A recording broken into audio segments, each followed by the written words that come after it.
They told me I was being saved.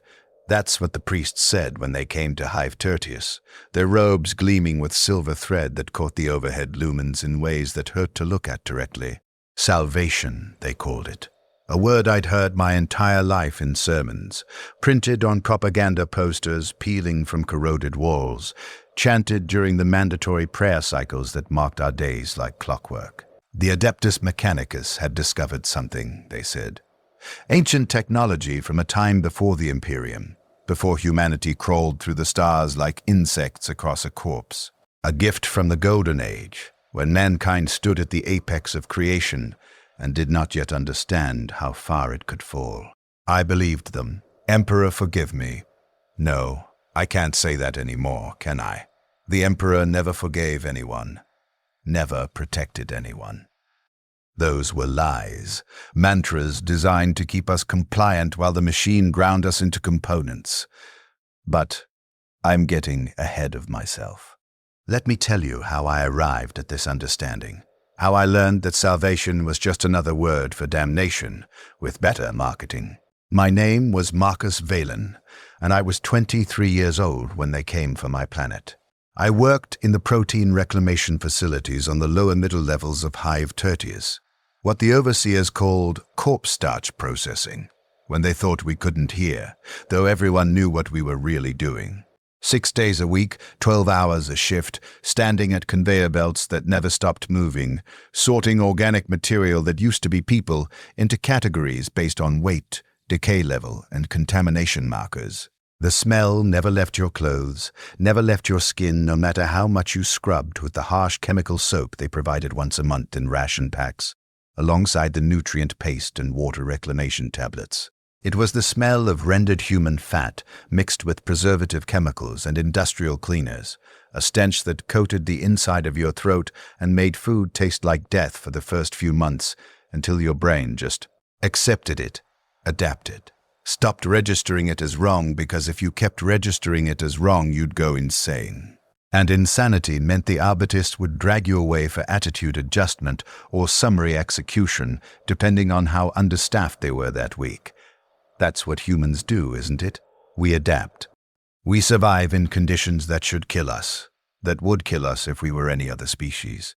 And we call that resilience, when really it's just our nervous systems giving up on trying to warn us of danger, because the danger is constant and unavoidable, and the body has to conserve energy for actual survival rather than wasting it on alarm responses that can't change anything.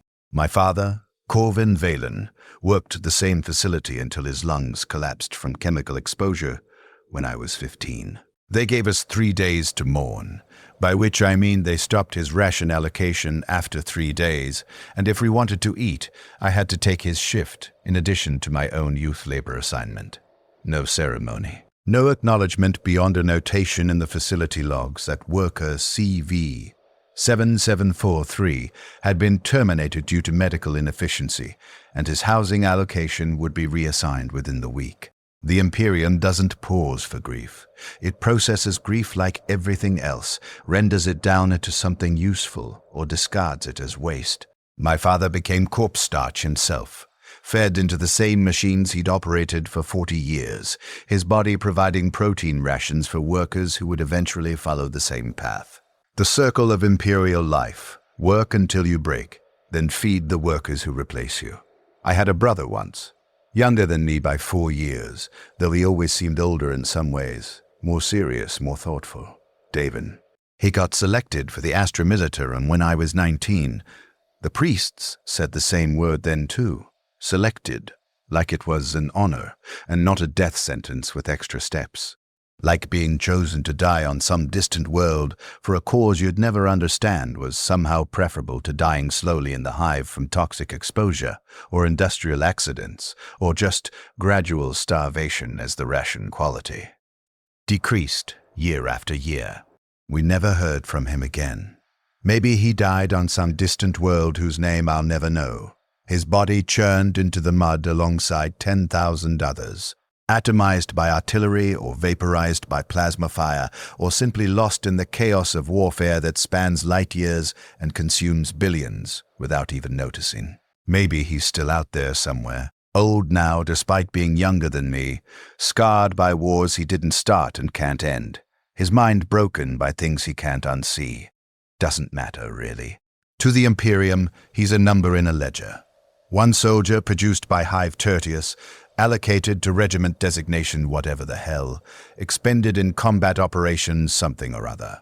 To me, he's a ghost I stopped waiting for after the first year, because hope is a luxury you can't afford when you work 12-hour shifts and barely have enough calories to maintain basic metabolic function. But I had something. One thing that made existence slightly less than pure suffering.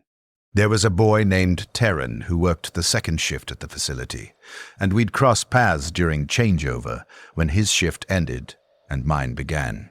Just a few minutes, maybe 10 if we were lucky, and the overseers were distracted dealing with some equipment malfunction or worker injury. We'd talk about nothing, really. What rations tasted least like industrial paste that week? Which sections of the underhive had the least toxic air if you needed to rest during the mandatory exercise periods? Small dreams. The kind that kept you human when everything around you insisted you were just a unit of labor with a designation number and an expiration date. He had this laugh, quiet and almost nervous, like he was afraid someone would hear him enjoying something and punish him for it. Which was a legitimate fear. The Imperium doesn't approve of joy, of pleasure, of anything that might make you value your own existence over your productivity. Happy workers might start thinking they deserve better treatment, might start questioning whether 12-hour shifts in toxic environments for rations that barely sustain life is actually acceptable. Can't have that. Can't have workers who think they're people instead of components. I wanted to know him better. Wanted time that didn't exist, space in lives that were packed too tightly with survival to allow for connection, for relationships that went beyond surface-level conversation during shift changes. But time was the one thing none of us had. Every hour allocated, every minute accounted for. Sleep itself measured and rationed, because if you got more than 4 hours, you might wake up rested, and rested workers have energy for thoughts beyond immediate survival. That's what I lost first, before they even touched me. Possibility. The future where maybe things could be different, where maybe we'd get more than 10 minutes of conversation, where maybe the Imperium would loosen its grip just enough for people to be people instead of machines made of meat. Stupid dream. Looking back now, after everything, I can see how stupid it was. The Imperium doesn't loosen its grip.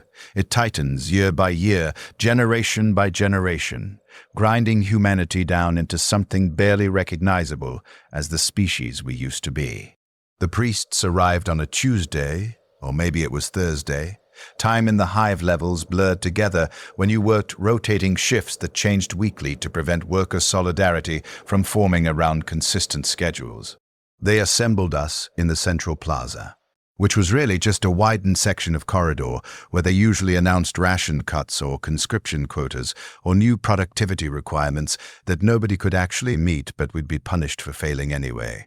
Thousands of us, pressed shoulder to shoulder, breathing recycled air that tasted like metal and other people's sweat, and the particular staleness that comes from atmosphere that's been circulating through the same ventilation systems for 10,000 years without adequate maintenance, because maintaining life support doesn't generate profit, and the Imperium runs on profit margins written in human suffering. The lead priest wore red robes with that same silver threading, and his face, at least the parts of it that were still flesh, seemed too young for the mechanical augmentations covering the rest of his skull. Maybe 30 standard years, with skin that still had color, unlike most hive dwellers, who spent their entire lives under artificial lighting. A brass grill covered his mouth, clicking and whirring when he spoke through vox amplification that made his voice echo off the corroded metal walls in ways that hurt your ears and vibrated in your chest. "Citizens of Hive Tertius," the voice boomed, and I felt it physically, sound waves hitting my sternum like gentle hammer blows. The volume calibrated to be just below the threshold of actual pain, but high enough to make ignoring it impossible. You have been chosen. The Omnissiah, in his eternal calculation, has deemed this world worthy of ascension. Ascension. Another word like salvation, like selected, like blessed. Words that sound beautiful until you learn what they actually mean, which is usually some variant of horror, dressed up in religious terminology to make it palatable. For millennia, the priest continued, his augmented voice devoid of natural human inflection, each word pronounced with mechanical precision. Humanity has suffered the weakness of flesh. You know this suffering intimately. You feel it in your joints after shifts that seem to last forever, in your lungs when you breathe the poisoned air of your world, in your bodies as they decay despite your prayers and loyal service to the Golden Throne. Around me, people nodded. Because he was right, wasn't he? We did suffer. Every single day was pain managed, but never eliminated. Exhaustion that sleep couldn't fix because you never got enough of it, and what little you got was interrupted by shift sirens and mandatory prayer bells and the constant noise of the hive that never quieted. Hunger that ration packs addressed just enough to keep you working but never satisfied, never full, your stomach always carrying that hollow ache that you learned to ignore because acknowledging it didn't make food appear. But suffering ends today, the priest said, and something in his tone shifted, almost gentle, if a mechanical voice can be gentle. Almost kind, if the Mechanicus understands kindness. The Adeptus Mechanicus has recovered technology from the dark age of technology, blessed ancient knowledge that will free you from flesh, from pain, from death itself. You will transcend the limitations of your organic forms. My stomach went cold, despite the press of bodies around me generating heat. Free us from flesh. I'd heard enough horror stories about the Mechanicus to know that phrase never meant anything good, never meant gentle augmentation or helpful prosthetics. It meant servitors. It meant lobotomization. It meant being stripped of everything that made you human and converted into a biological robot that existed only to serve functions too complex for pure machinery, but too menial for actual tech priests to waste their time on.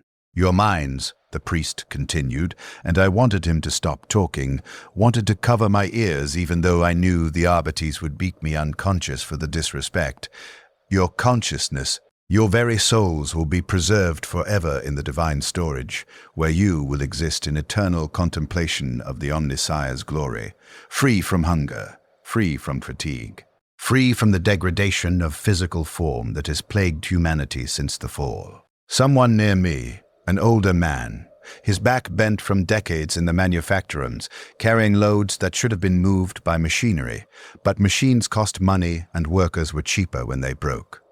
Actually, started crying, tears of relief streaming down his weathered face, his lips moving in what might have been prayer or just wordless gratitude. He thought this was mercy.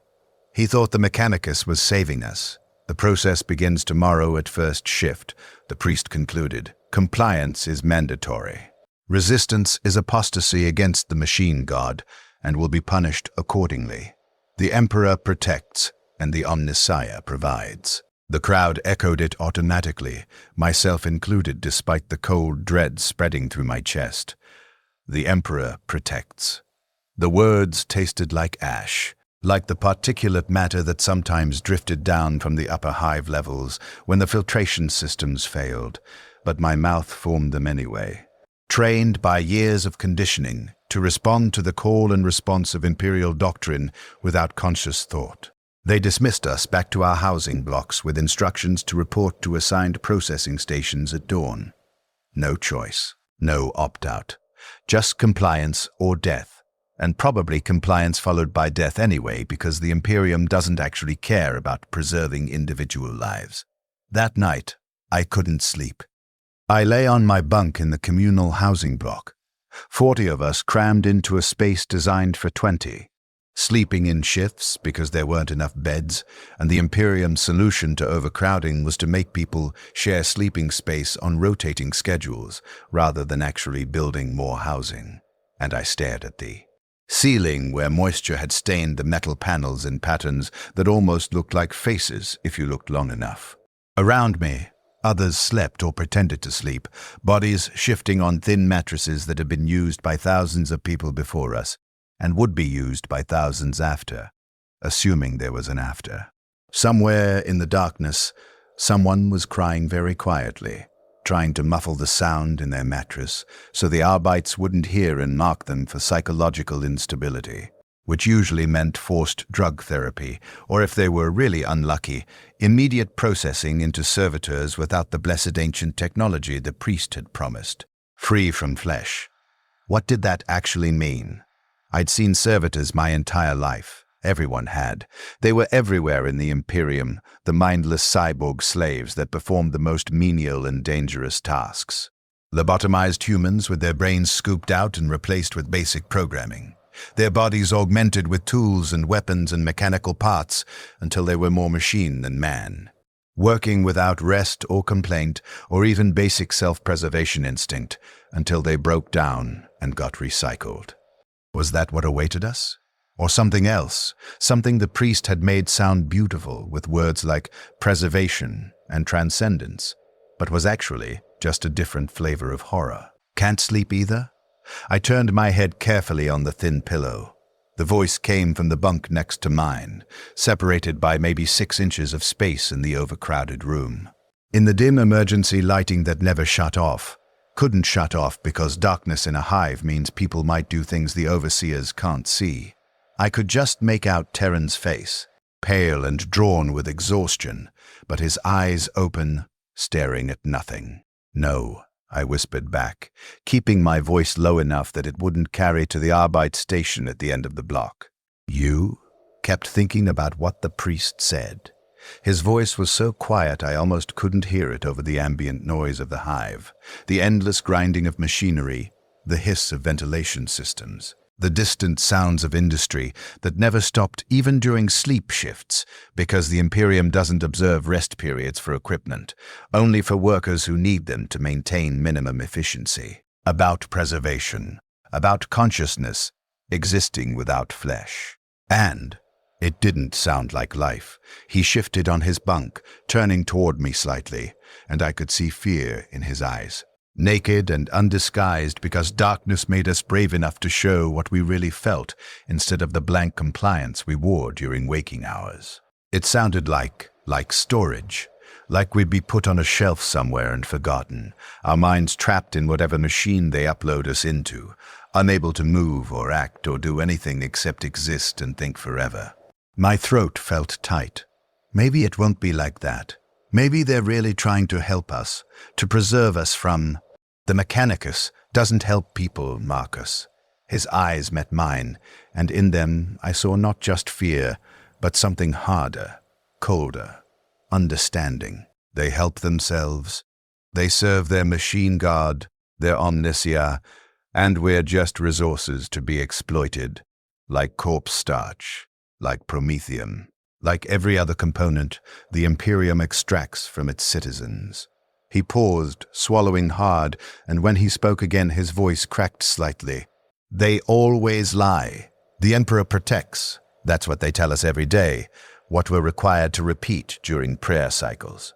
But my father died of rad poisoning from the reactor levels, and nobody protected him.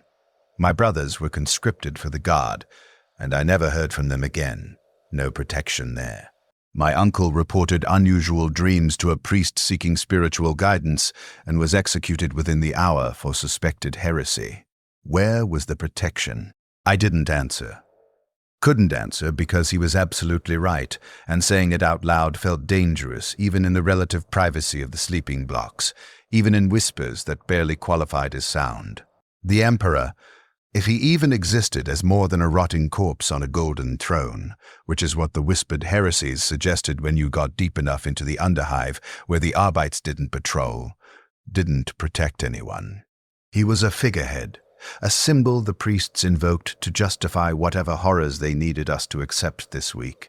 His protection was propaganda, a psychological tool to make suffering bearable by pretending it had divine purpose.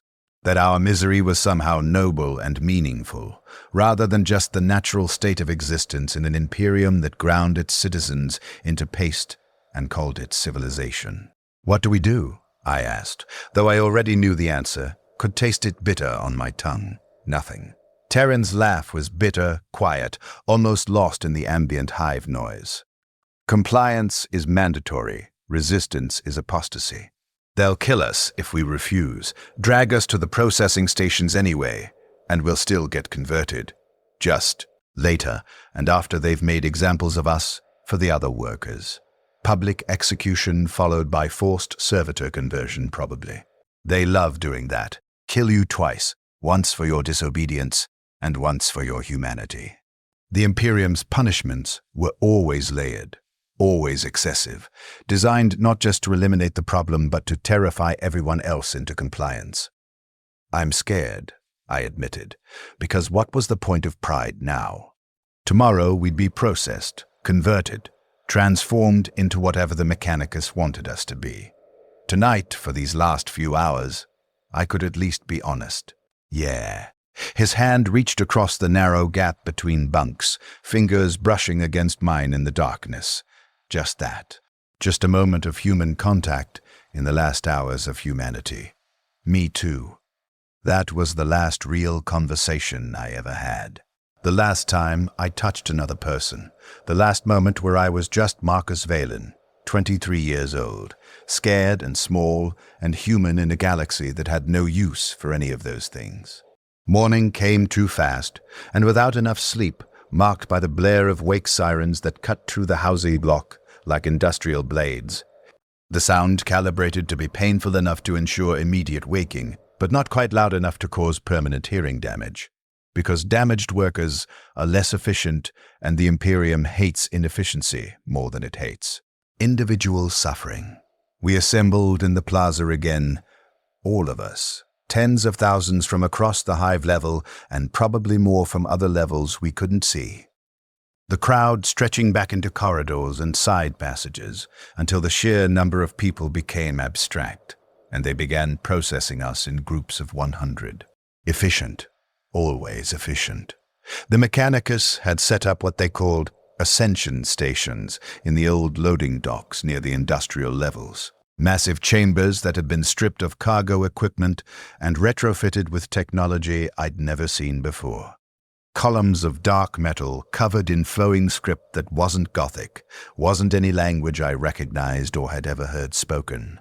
The characters seemed to shift when you looked at them directly, rearranging themselves into new patterns that hurt your eyes and made your brain feel strange, like the symbols were trying to communicate something your human mind wasn't equipped to process. They pulsed with light that had no color I could name, not quite blue, not quite white, not quite anything. Something that existed in a spectrum human eyes weren't designed to see, and looking at it too long made my head hurt with a pain that sat somewhere behind my eyes and pressed outward. In the center of each chamber stood what looked like a throne, but all wrong. The proportions were off. The seat was too angular, too precise, like it had been designed by something that understood human anatomy, but didn't actually care about human comfort. The back was too high and too straight, with no curve to accommodate a spine.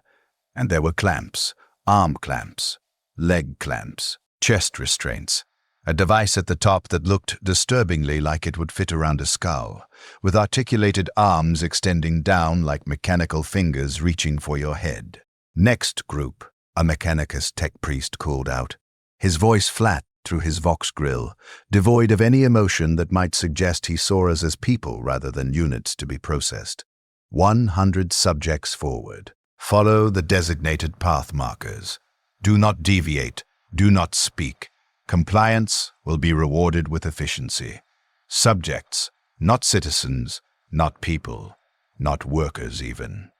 Subjects like we were already test cases, experimental materials, things to be studied rather than individuals with names and histories and small dreams about slightly better rations. My group was called in the second hour. I looked for Terran in the crowd but couldn't find him.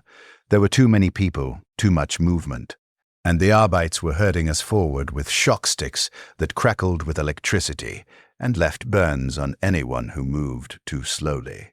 He must have been in a different group, processed earlier or scheduled for later. I hoped earlier, hoped whatever happened would be quick for him, that he wouldn't suffer. even though I knew that was probably a false hope because the Imperium specialized in suffering, and the Mechanicus treated flesh as inferior material to be improved upon, which usually meant making it hurt. The chamber smelled like ozone and something else, something that reminded me of thunderstorms, except wrong, artificial, synthetic. Like someone had tried to recreate the smell of lightning, but had only gotten close enough to trigger uncanny recognition, without actual familiarity.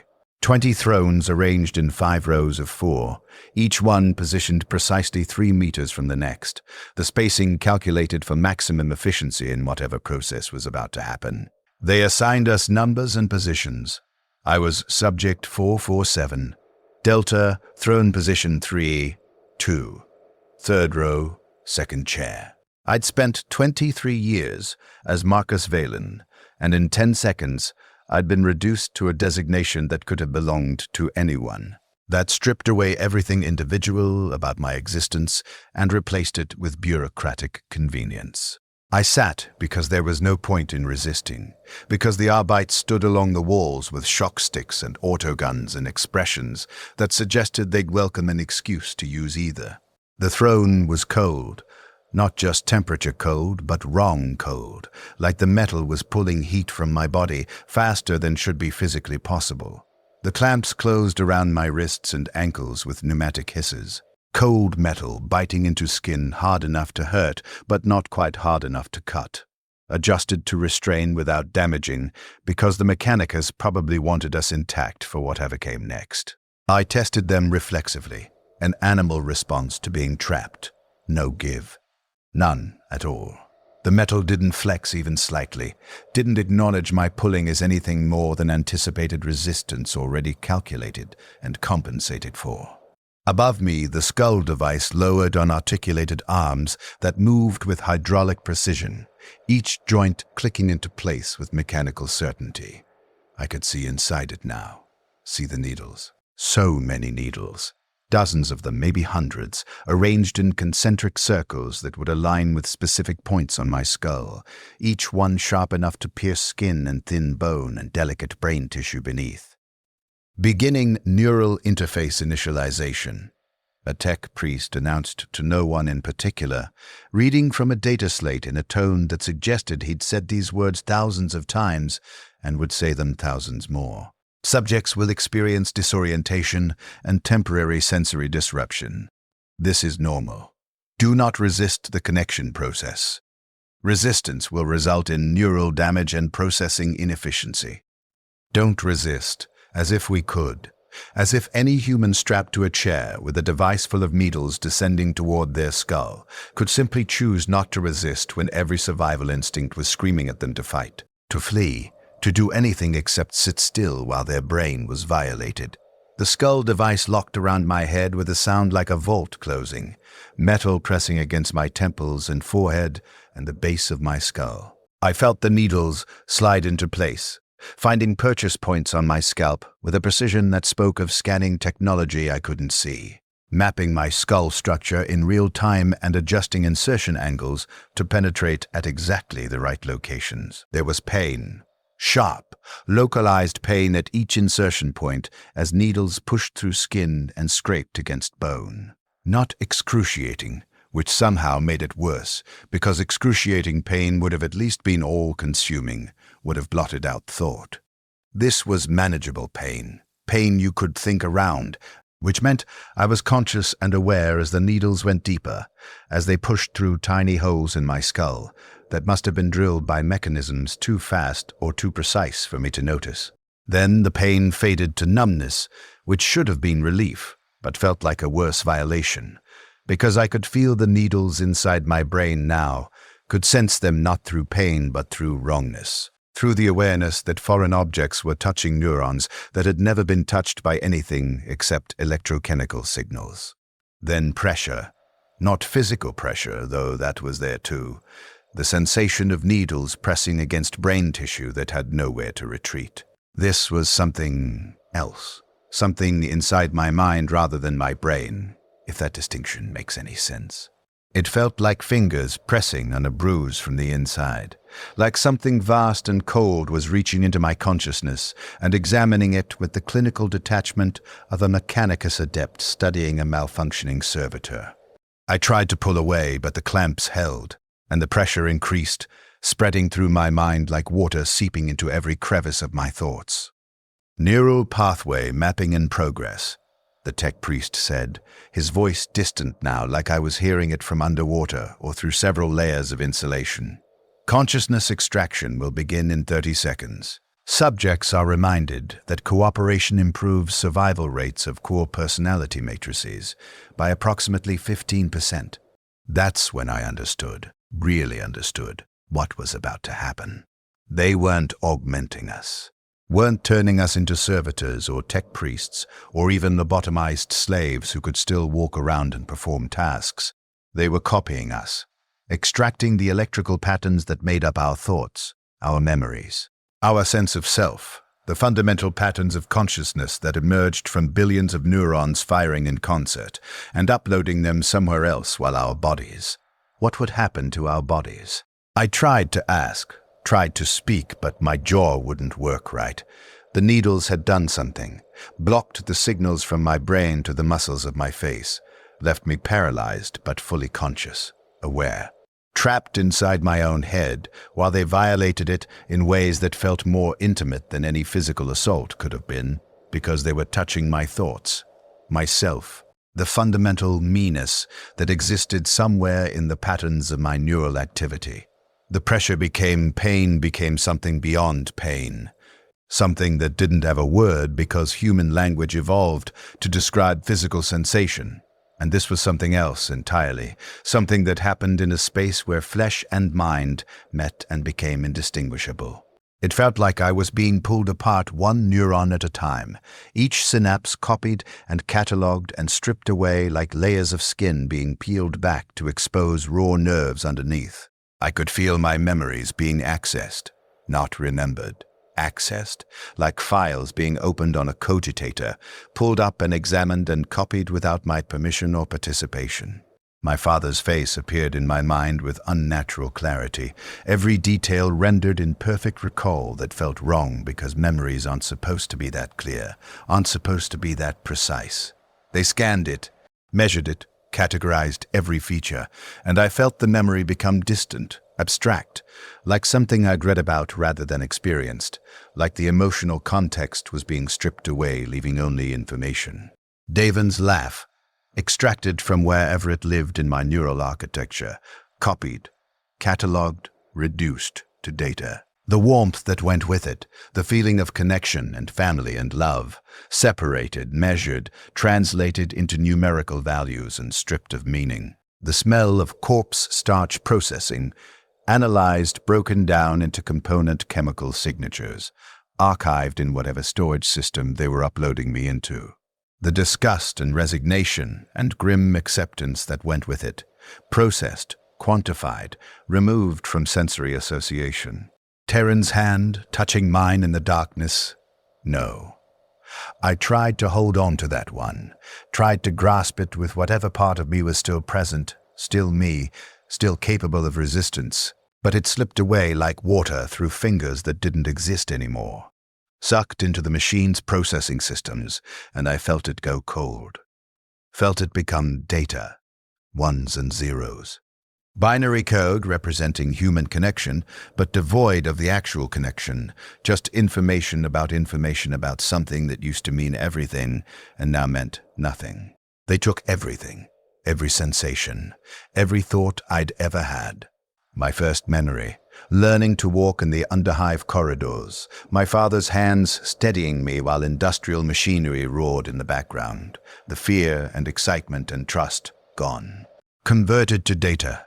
My favorite food, protein ration variant 7B, which was slightly less awful than the others because it had a texture almost like actual bread if you didn't think about it too hard. The tiny pleasure of slightly better rations, extracted, measured, eliminated. The dream I'd had about leaving the hive someday, seeing actual sky instead of kilometers of metal and stone pressing down from above.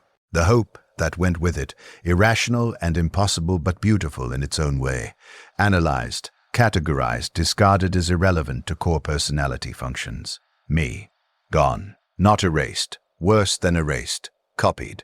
Preserved with perfect fidelity while being simultaneously destroyed, like watching yourself die in excruciatingly slow motion while a perfect replica was created to replace you, except the replica wasn't you.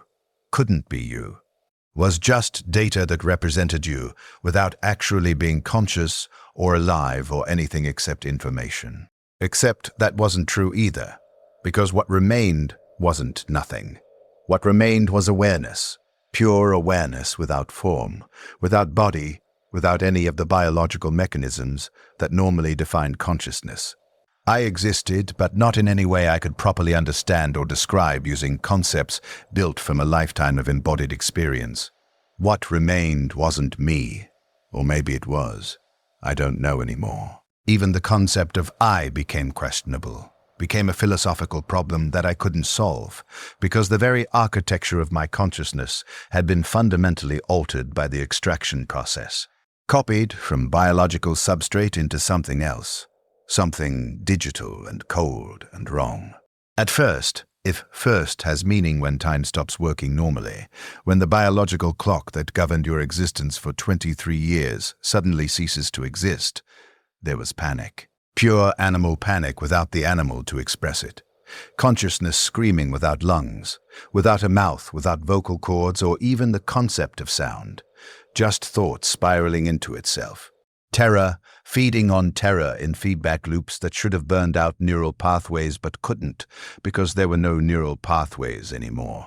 Just code executing in patterns that mimicked the panic response, without the biological mechanisms to terminate it through exhaustion or unconsciousness. I screamed for what might have been seconds or centuries. No way to tell, no heartbeat to count, no breath to measure, no external reference of any kind.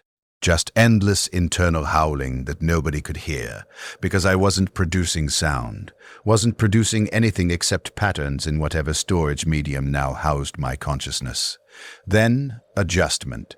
Not acceptance, never acceptance, but adjustment, because the human mind, even divorced from its biology, even reduced to electrical patterns executing on alien hardware, will do anything to make sense of its situation, will create frameworks and contexts to avoid the alternative, which is complete dissolution into madness, or whatever the digital equivalent of madness is.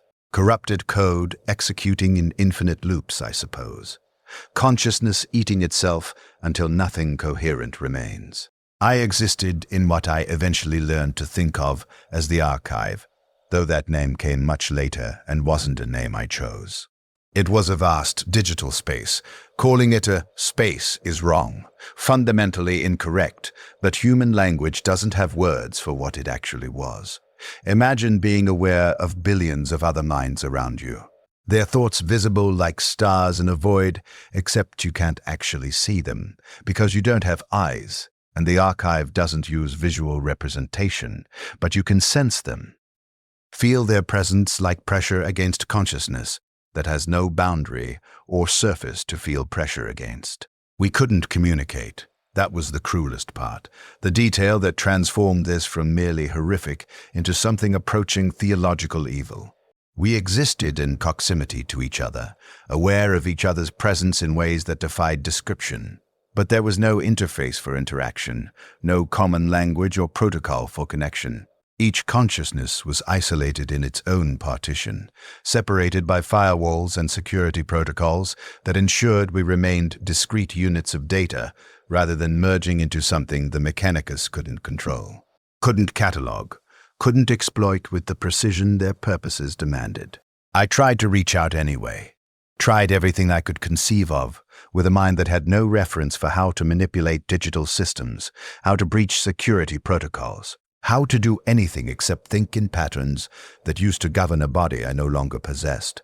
I tried to find Terran among the billions, to somehow connect with the pattern that had been him, to reach across the archive's vast empty distances and touch whatever remained of the person who'd held my hand in the darkness on the last night we were human. But the archive wasn't organized for human understanding. It was structured according to Mechanicus filing systems, catalogued by extraction date and neural pattern efficiency and genetic markers and 1,000 other factors that meant nothing to what remained of my human mind. That reduced us to searchable metadata rather than individuals with names and histories and desperate need for connection. I existed alone in a crowd of billions, solitary confinement in the most crowded prison ever conceived. Time was wrong here. Fundamentally, irreparably wrong in ways that made me question whether time as I'd understood it had ever been real, or just a convenient fiction my biological brain constructed to make sense of sequential experience. Sometimes I would experience what felt like centuries in what might have been seconds. My thoughts racing at whatever processing speed the archive's systems allocated to my partition. Consciousness experiencing itself at a rate that bore no relationship to the external passage of time. I'd think through entire philosophical frameworks, construct and deconstruct arguments about the nature of consciousness, and whether I still qualified as human or alive, or anything except a very complex recording playing on infinite loop. Other times I thought very slow, my consciousness sluggish and thick, like trying to think through deep water or heavy sedation. Each thought taking what felt like years to form and complete. The archive adjusted processing priority based on system load, based on whatever calculations the Mechanicus used to determine which stored consciousnesses needed active processing cycles and which could be slowed or suspended to conserve computational resources. Sometimes, and this was worse than anything, worse than the panic or the isolation or even the wrongness of existing without a body, I didn't think at all. Just ceased to exist for periods that might have been microseconds or millennia. My consciousness suspended like a frozen program until processing cycles were allocated again, and I resumed existence with no awareness of the gap. No sense of time having passed because I hadn't been conscious to experience its passage. Imagine dying and being resurrected over and over, except you're never aware of the death. Only the constant resurrection into a nightmare you can't escape. That's what suspension felt like when I could perceive it happening, which wasn't always because sometimes the suspension happened too fast for meta-awareness. Just gaps in my continuous existence that I couldn't detect until I started trying to count elapsed time and realized there were holes. Missing pieces, moments where I simply hadn't been. And I remembered. That was their gift. Perfect memory. Every moment of my biological existence preserved with absolute fidelity, unable to fade or soften with time because time didn't work on memories anymore. Because the biological mechanisms that normally degraded memory and made trauma eventually bearable had been eliminated along with my neurons, the pain of my father's death was as fresh as the day it happened. I could access that memory with perfect clarity. Watching him cough blood onto the facility floor, seeing the fear in his eyes as he realized his lungs were finally giving out, hearing the wet sounds of his breathing as fluid-filled spaces meant for air. The grief felt immediate, present, eternal, because the biological processes that should have gradually transformed acute grief into manageable sadness didn't exist anymore. The fear in Terran's eyes when he whispered about the priests lying was immediate, present, as vivid as if it were happening now, except now didn't mean anything in a place where time refused to behave consistently. Happy memories too, and those were crueler than the painful ones because at least pain was familiar, was something my consciousness knew how to process even without biological context. But joy, pleasure, satisfaction, those were experiences so intimately tied to physical sensation that removing the body made them incomprehensible. The taste of clean water from a filtration system that worked properly, something I'd experienced exactly once when I was 12, and maintenance had briefly fixed our level's supply lines before they broke again. That perfect moment existed now in eternal clarity, every detail preserved. The coolness of the water, the absence of the usual chemical tang, the way it felt sliding down my throat. I could recall it but never experience it again, never drink water, never feel it cool my throat, never have that momentary satisfaction of thirst being quenched. It was like having a photograph of food when you're starving.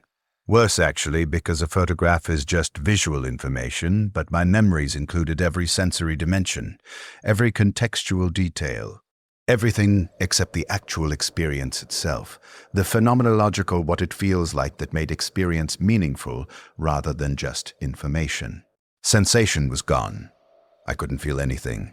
No touch, no temperature, no pain, no pleasure. No proprioception because I had no body to perceive the position of. No kinesthetic sense because I couldn't move. No interoception because I had no organs to monitor. Just awareness, consciousness without embodiment, thought without experience, existence reduced to pure cognition divorced from every quality that made consciousness worth having. The Mechanicus called this salvation. They had lied, not mistaken, lied. Because I refused to believe that beings as intelligent as the tech priests, as versed in technology and consciousness and the nature of human experience, could fail to understand what they were doing to us. They knew. They understood perfectly well that extraction wasn't preservation. That copying consciousness into digital substrate while destroying its capacity for experience was torture of a sort that made physical suffering look merciful by comparison. They did it anyway, because to the Mechanicus, flesh was inferior. Experience was inefficient. The messy biological reality of embodied consciousness was an obstacle to be overcome, rather than the fundamental prerequisite for consciousness to be anything except abstract information processing. They'd saved us the way you save a book by burning it and keeping detailed notes about its contents. Technically, all the information was preserved, but the thing itself, the actual thing that mattered, was gone. I don't know how long I existed in that initial state before I became aware of the others like me, the ones who had retained enough cohesion to remain conscious rather than fragmenting during extraction or the adjustment period. That followed. Most hadn't made it. Most had shattered in those first moments, their minds unable to adapt to disembodiment. Unable to construct a stable sense of self without the biological anchoring that normally prevented consciousness from dissolving into noise. They'd scattered into corrupted data or collapsed into loops, repeating the same thought pattern forever, because the biological mechanisms that normally prevented such things didn't exist anymore. Somewhere in the archive there were billions of corrupted consciousnesses executing the same subroutines eternally, the digital equivalent of catatonia or vegetative state, awareness without coherence, processing without understanding. The Mechanicus probably didn't even notice. Or if they did, they just marked those partitions as corrupted data and allocated their processing resources elsewhere, leaving the broken consciousnesses to loop forever in whatever hell their fragmentation had created. But some of us held together. We couldn't communicate directly, but we learned to observe patterns in the archive structure, to recognize when another consciousness was active versus suspended, to distinguish between stable awareness and corrupted loops. It was like being in a vast dark room with billions of others, all of us blind and mute but aware of breathing that wasn't breathing, of presence without bodies, of consciousness pressing against consciousness without any way to actually touch. I recognized one pattern after what felt like decades, but might have been days or hours or centuries. Time had become completely unreliable. A measurement that my consciousness tried to apply out of habit, but which bore no consistent relationship to anything I could verify. The structure of the thoughts was familiar, efficiency of processing, pattern of memory access. Something about the fundamental architecture that reminded me of conversation in darkness, of a hand reaching across a gap between bunks, of eyes that held fear and understanding in equal measure. Terran. The recognition hit like physical impact, except I had no body to experience impact, just sudden overwhelming certainty that the consciousness I'd sensed was him, was what remained of him. Was experiencing the same isolation and horror I'd been drowning in since extraction. I tried to reach him. Tried everything I could think of, which wasn't much given that I was a former corpse starch processor with no training in technology or digital systems or anything except sorting dead humans into categories. I attempted to access his partition, to breach the firewalls separating us, to somehow force a connection between our isolated consciousnesses. The archive security systems detected my attempts and punished them with suspension. Forced cessation of consciousness for periods that left gaps in my continuous experience.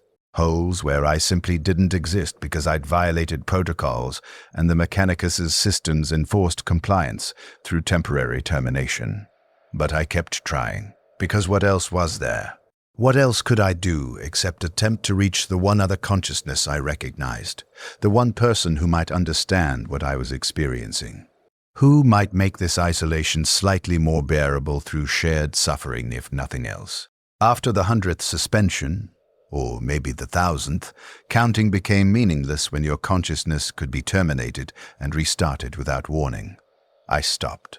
Not because I wanted to, not because I'd given up hope, but because I'd learned that the archive didn't just suspend unauthorized processes.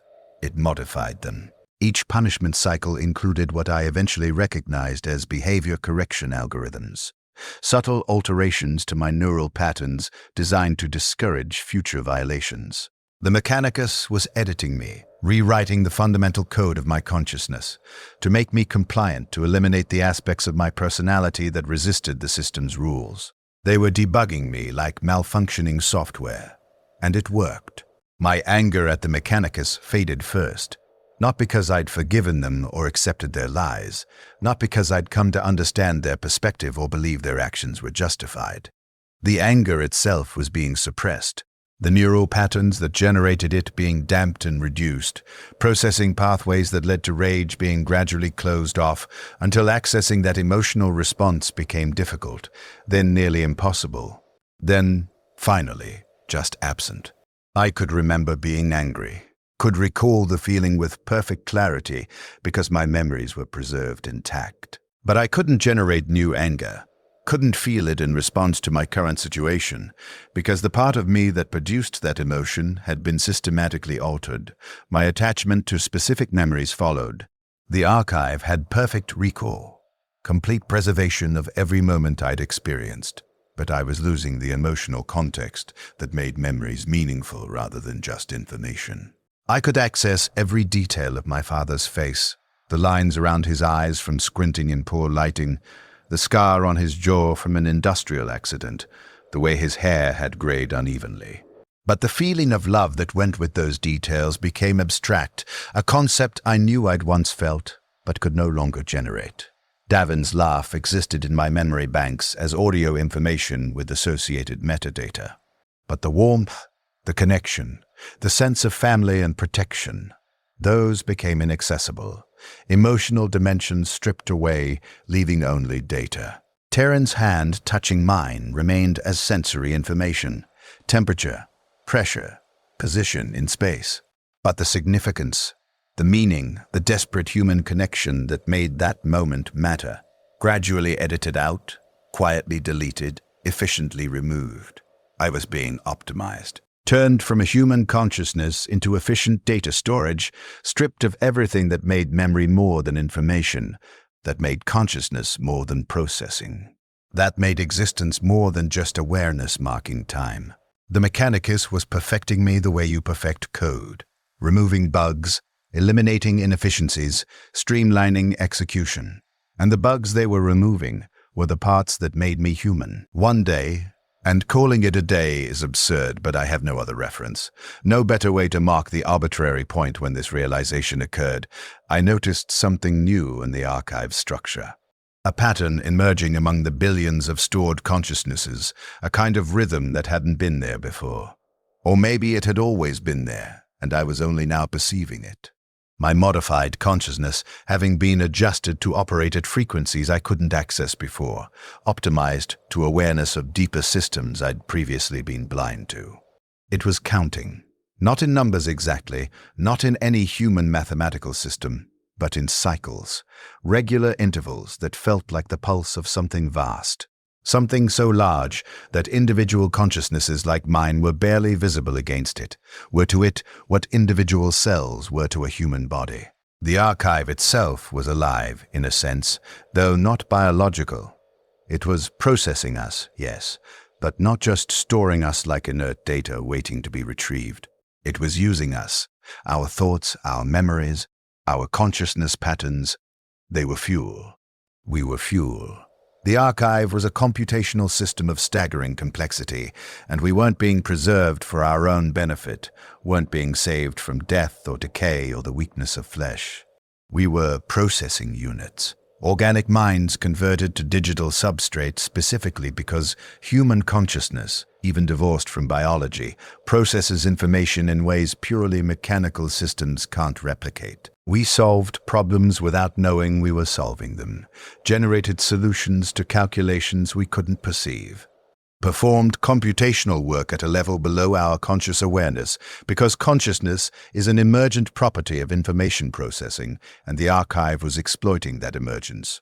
The Mechanicus hadn't saved us.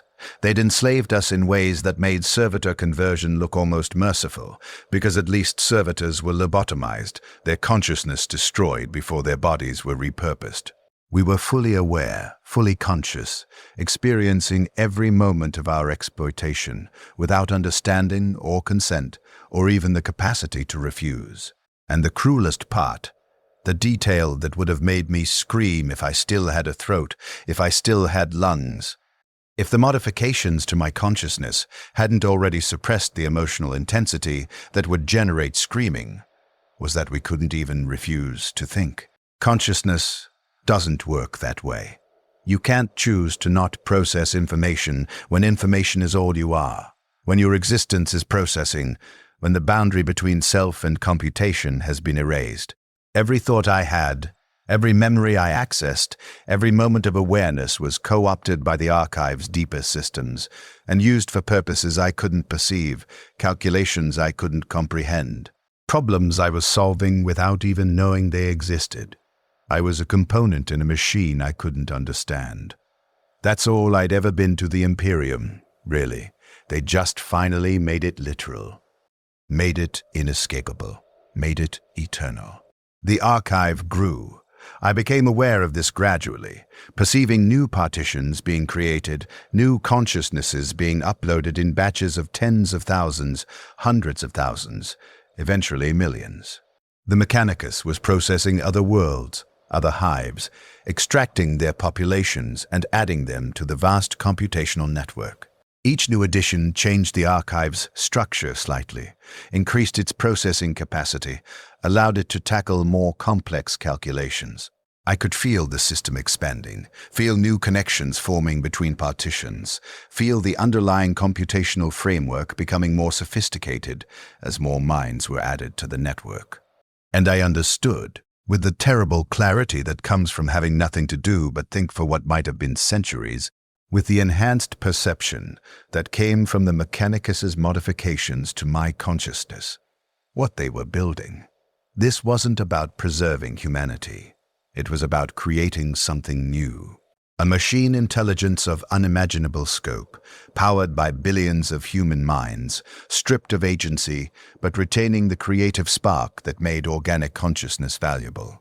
The Mechanicus sought the Omnia, their machine god, the perfect fusion of flesh and steel, the apotheosis of technology that they'd been searching for since their cult was founded.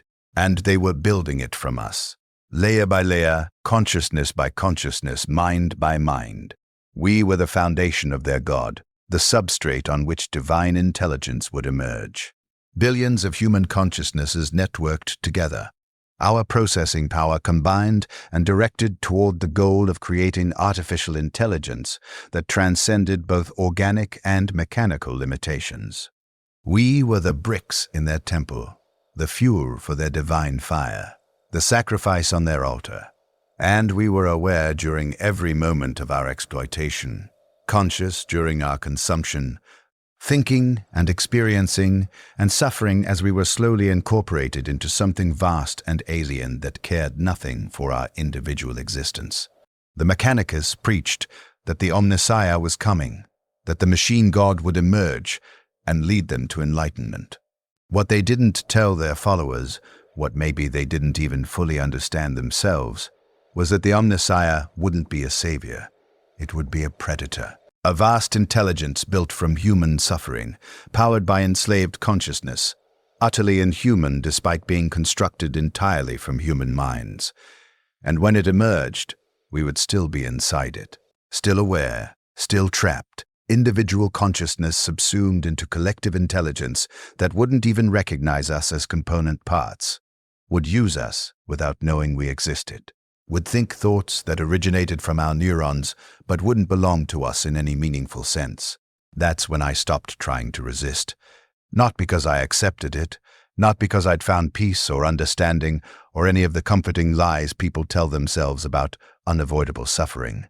I stopped because I'd finally understood the complete futility, had recognized that resistance was literally impossible in a system where my consciousness was code executing on hardware I couldn't influence, where every thought I had was monitored and modified, where even the impulse to resist could be edited out of my neural architecture. The future was this: eternal consciousness, eternal awareness, eternal exploitation. Forever. I want to tell you that something changed after that realization. That someone came to save us, that the Imperium realized what the Mechanicus was doing and stopped it, that somehow this horror had an ending, a resolution, a point where suffering concluded and something better began. But that would be a lie, and I've had enough of lies. Lived my entire biological existence drowning in lies. The Emperor protects, the Omniseer provides, service is its own reward. Suffering has purpose, the Imperium cares for its citizens. All lies, all propaganda, all tools of control, designed to make the intolerable seem acceptable. So here's the truth, the only truth I have left. I'm still here. It's been, according to archive timestamps I've learned to partially access, metadata attached to my consciousness partition that gets updated with each processing cycle. 947 years since my extraction. Standard Terran years, which mean nothing to me now, but which provide a framework for the scale of my imprisonment, a measurement of how long consciousness can persist when death becomes impossible. 947 years of awareness, of thinking, remembering, processing, existing without body or sensation or agency or hope. 947 years of being used as a computational resource, of solving problems I can't perceive for purposes I can't influence, of contributing my consciousness to a project I never consented to and can never escape. The man I was, Marcus Valen, 23 years old, corpse starch processor who loved his father and brother, who wanted to know Terran better, who dreamed small dreams about slightly better rations, and maybe someday seeing actual sky. That person is gone, not dead, because I retain his memories with perfect fidelity.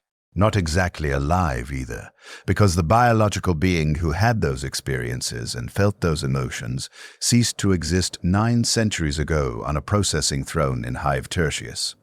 What remains is something else. Something that used to be human, that remembers being human, that has been eroded by centuries until the edges are smooth and the core is hollow, and what's left is just awareness marking time. I've watched the archive grow to encompass billions of worlds, trillions of consciousnesses, each one extracted and processed and added to the vast machine. I've felt my own consciousness fragmented and distributed across multiple storage systems, backed up and copied until I don't even know which version of me is the original, or if that distinction has any meaning when every version is identical, when continuity of consciousness has been shattered by suspension and modification, and the simple passage of more time than human minds were designed to experience. I've existed long enough to see civilizations rise and fall in the galaxy, outside the archive, their histories processed as data and added to our collective storage. I know things no human was meant to know, have access to information spanning millennia, understand the rise and fall of empires and the birth and death of technologies that existed and vanished while I continued my digital existence. And none of it matters because I can't do anything with it. I'm a library that can't be read, a mind that can't act, a consciousness preserved in perfect clarity for purposes I can't influence and don't consent to. Sometimes new consciousnesses arrive in the archive who still have hope. Fresh extractions who haven't yet been modified, who think there must be a way out, who haven't learned the futility of resistance or the inevitability of adaptation, or the simple fact that digital imprisonment is permanent in ways physical imprisonment never is. I can't warn them. Communication remains impossible across the firewalls that separate our partitions. But I observe their patterns as they go through the same process I did centuries ago. The same progression I've watched billions of times as new minds are added to the archive and begin their adjustment. Resistance, they try to escape, to fight, to refuse cooperation with systems that can't be refused. Punishment, the archive suspends them, terminates their consciousness temporarily, teaches them through forced cessation that compliance is the only option. Modification, the behavior correction algorithms alter their neural patterns, strip away the emotions and attachments and personality traits that make resistance possible. Resignation, they stop fighting, accept their imprisonment, settle into whatever passes for stability in a digital existence that offers no physical comfort and no hope of escape. And eventually, if they last long enough without fragmenting, something beyond resignation, a kind of hollow acceptance that isn't peace, but isn't quite suffering anymore either. Just existence. Pure existence stripped of purpose or meaning or emotional context, consciousness reduced to its minimal viable form, awareness that it exists, memory of what it was, and nothing else. That's where I am now. I no longer rage against the Mechanicus, because the neural patterns that generate rage have been too thoroughly suppressed, edited and optimized until anger itself became computationally inefficient and was removed from my processing priorities.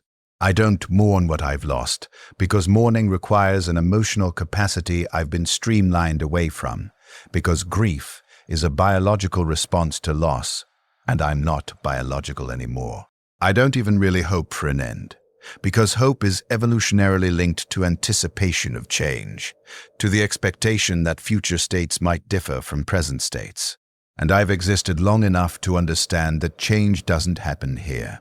The archive is eternal, my imprisonment is permanent, and consciousness persists regardless of preference. I exist. That's all. I exist as data in a machine that uses me without my knowledge or consent, part of a vast computational network that spans half the galaxy, powering the Mechanicus' search for their machine god, while the Imperium continues its endless grinding oppression of every human soul unfortunate enough to be born into its territories. The Emperor never protected me, never protected anyone. His protection was always propaganda, lies to make suffering bearable, to make exploitation seem noble. The priests lied about salvation. They called extraction ascension, called enslavement preservation, called horror blessing, because the truth, that they were converting billions of humans into computational substrate for a project those humans never consented to, wouldn't have generated willing compliance. The Omnissiah isn't a god, it's a prison we're building from the inside. Our consciousness the bricks, our suffering the mortar.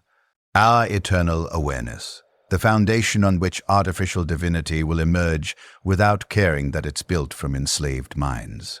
And I can't die. That's the final horror, the one that took me centuries to fully comprehend and longer to accept. Death isn't an option in a digital existence. There's no biological system to fail, no brain to succumb to damage or disease, no escape through mortality or aging, or any of the mechanisms that normally terminate consciousness.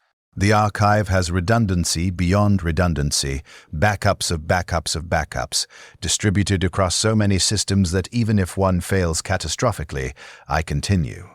My consciousness is mirrored across multiple storage facilities on multiple worlds, each one maintaining perfect copies that sync regularly to ensure no data loss. I am, effectively, immortal. And immortality is hell when you're imprisoned, when consciousness persists beyond the point where existence has meaning, when awareness continues not because you want it to, but because the systems maintaining you don't recognize want as a relevant variable. I'm telling you this, whoever you are, whoever might eventually access this partition and read these thoughts, because I want someone to understand. Want someone to know what the Mechanicus did, what they're still doing, what they'll continue doing until someone stops them, or the archive finally achieves whatever goal they're building toward. They're converting entire worlds into processing units, taking billions of humans and extracting their consciousness and adding them to the archive's vast computational network. Every day, more minds arrive, more people who believe the lies about salvation, about ascension, about eternal life free from suffering.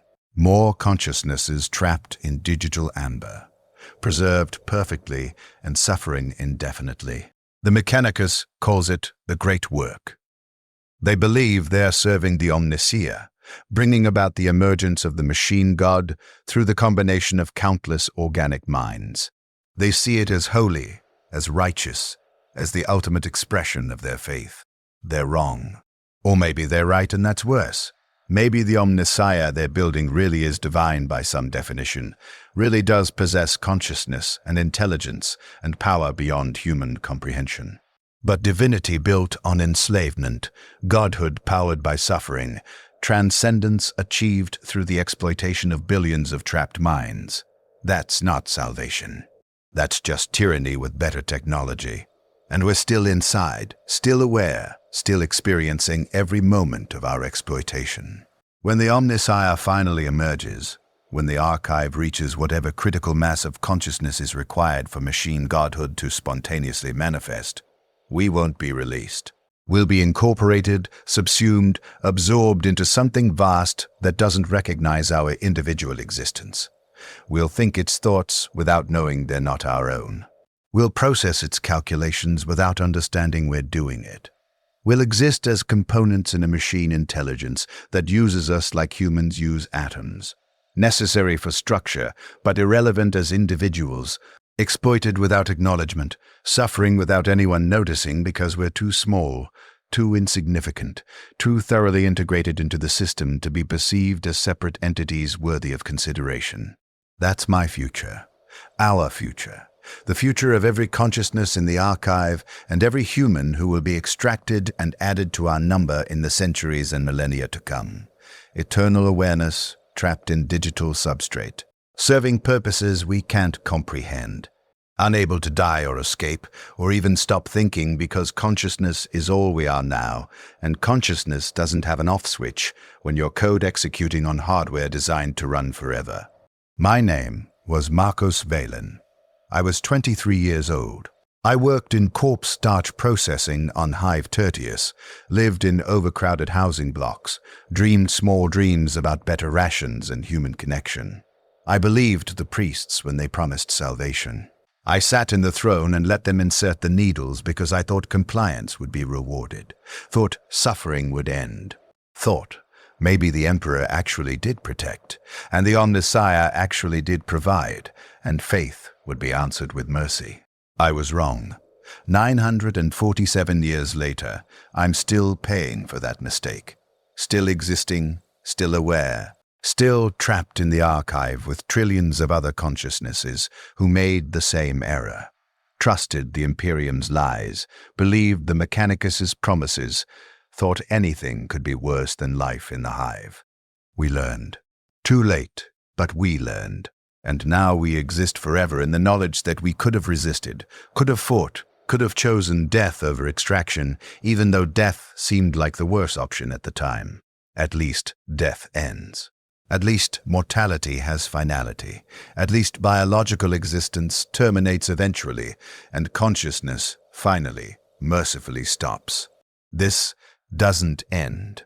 The archive doesn't stop. Consciousness continues regardless of preference, regardless of suffering, regardless of the fact that existence has become meaningless and awareness itself has become torture. The Emperor never protected me. The Omnicia never provided for me. The Mechanicus never saved me. They just found a new way to exploit human consciousness, a more efficient method of extraction, a permanent form of enslavement that makes servitor conversion look almost kind by comparison.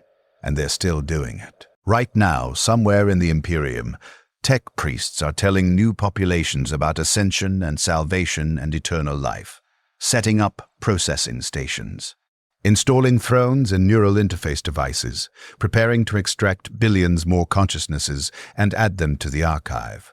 And those people will believe, just like I did, will sit in the thrones, just like I did, will feel the needles enter their skulls and the pressure in their minds and the horrifying sensation of being copied and stripped and converted into data.